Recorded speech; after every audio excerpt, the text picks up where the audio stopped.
The nucleophilicity order is represented by, nucleophilicity का जो order होता है वो फॉलो करता है बेसिसिटी के ऑर्डर को। किसको फॉलो करता है? बेसिसिटी के ऑर्डर को।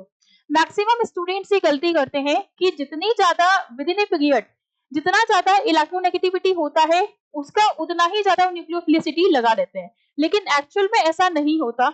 यहाँ पे यदि हम लोग देखें तो विद इन ए पीरियड यदि आप लेफ्ट टू राइट जाते हो तो इलेक्ट्रोनेगेटिविटी बढ़ती है, ठीक है।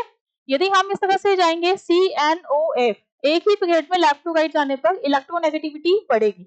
इलेक्ट्रोनेगेटिविटी बढ़ने की वजह से ये जो फ्लोरीन है इसकी इलेक्ट्रॉन डोनेटिंग जो टेंडेंसी है वो कम हो जाती है, जबकि इसमें कार्बन को यदि हम लोग देखें तो ये क्या होता है? लेसर इलेक्ट्रोनेगेटिविटी होता है।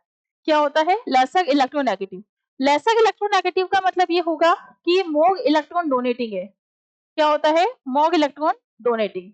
और जिसकी इलेक्ट्रॉन डोनेटिंग टेंडेंसी ज्यादा होती है उसकी न्यूक्लियोफिलिसिटी भी ज्यादा होगी, क्योंकि न्यूक्लियोफाइल क्या है? न्यूक्लियोफाइल वो है जिसमें हम लोग इलेक्ट्रॉन को डोनेट, जिसमें कोई भी एलिमेंट इलेक्ट्रॉन को डोनेट करके क्या बनाता है? सिग्मा बॉन्ड का फॉर्मेशन होता है।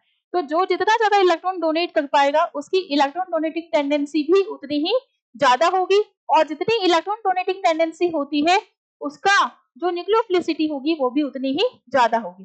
तो यहाँ यदि हम लोग देखें तो न्यूक्लियोफिलिसिटी का ऑर्डर हमें से इसमें पूछा गया है, तो option C will be the correct answer. Clear है?